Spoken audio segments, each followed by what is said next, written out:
हाल ही में लंदन की सड़कों पर जो हुआ वो सिर्फ एक विरोध प्रदर्शन नहीं था। नहीं, वो एक आईना था जिसने समाज के अंदर की गहरी दरारों को बिल्कुल साफ साफ दिखा दिया। तो सवाल ये है कि आखिर उस दिन हुआ क्या था? चलिए समझते हैं। सड़कों पर ना कई तरह के नारे थे, लेकिन एक नारा था जो सबसे ज्यादा गूंज रहा था और शायद सबसे ज्यादा चुभने वाला भी, सेंड देम होम, यानी उन्हें घर भेजो। पर सवाल उठता है, ये उन्हें कौन है और कौन से घर भेजने की बात हो रही थी? असल में यही सवाल तो पूरे तनाव की जड़ है। तो इन सवालों के जवाब तक पहुंचने के लिए ना सबसे पहले हमें उस दिन को समझना होगा कि आखिर हुआ क्या था उस रोज लंदन की सड़कों पर। ये जो मार्च था, ये ब्रिटेन के हाल के इतिहास का सबसे बड़ा दक्षिणपंथी प्रदर्शन माना जा रहा है। और देखिए इसका नाम क्या रखा गया था? यूनाइट द किंगडम मार्च। नाम था किंगडम को यूनाइट करने का, जोड़ने का, पर इसने जोड़ने के बजाय एक तरह से समाज को बांटने वाली आग को और हवा दे दी। कितने लोग थे?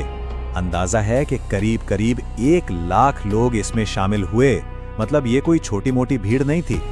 हाँ, जो आयोजक थे उनका दावा तो इससे भी कहीं ज्यादा का था। वो तो लाखों की बात कर रहे थे। और सोचिए, इतनी बड़ी भीड़ को संभालने के लिए 1600, जी हाँ 1600 से ज्यादा पुलिसकर्मियों को तैनात करना पड़ा। यह नंबर अपने आप में बताता है कि अधिकारियों को अंदाजा था कि माहौल कितना ज्यादा तनावपूर्ण या विस्फोटक हो सकता है। पूरे माहौल में यूके इज इंग्लिश जैसे नारे गूंज रहे थे। और जैसे जैसे दिन चढ़ा, भीड़ बढ़ी, तो पुलिस के साथ झड़पें भी होने लगी। नतीजा, पूरे शहर में एक टेंशन वाला माहौल बन गया। लेकिन यह कहानी का सिर्फ एक हिस्सा था, क्योंकि उसी दिन उसी शहर में एक और मार्च भी हो रहा था।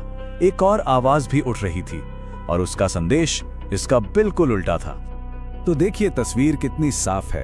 एक तरफ लगभग 1 लाख लोग जिनका नारा था यूके अंग्रेजों का है, और दूसरी तरफ करीब 5000 लोग जो कह रहे थे नस्लवाद के खिलाफ खड़े हो जाओ।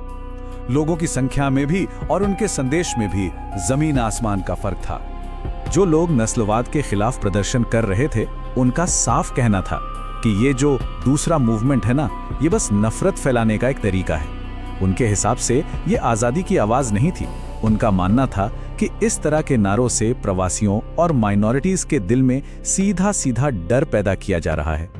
एक ही शहर पर 2 बिल्कुल अलग नजरिए।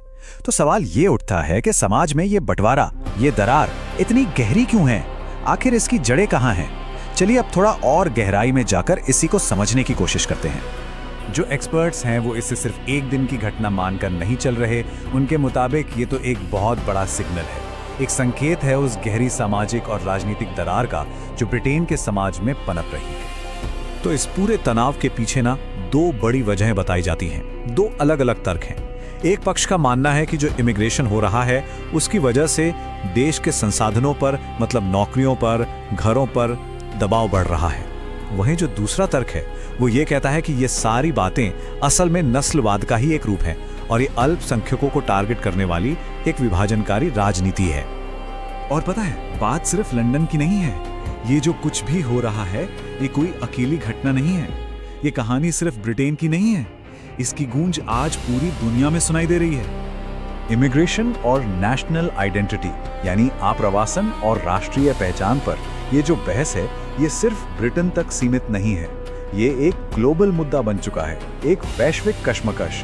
और लंदन में जो हुआ वो मानो उसी बड़ी लड़ाई का एक छोटा सा मैदान था। और दुनिया भर में इस बहस के 2 सिरे हैं, 2 ध्रुव। एक तरफ वो लोग हैं जो इसे अपनी नेशनल कल्चर और पहचान को बचाने की लड़ाई मानते हैं, और दूसरी तरफ वो लोग हैं जिनके लिए ये इंसानियत और बराबरी के उसूलों पर एक सीधा हमला है।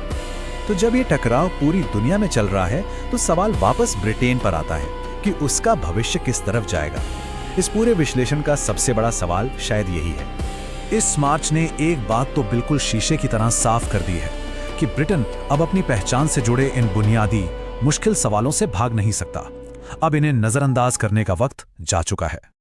और आखिर में हम उसी सबसे बड़े सवाल पर आके रुक जाते हैं जिसका जवाब तो खैर आने वाला वक्त ही देगा कि क्या ब्रिटेन इन चुनौतियों का सामना एक साथ मिलकर करेगा या फिर नफरत की राजनीति इस समाज को और भी ज्यादा बांट देगी।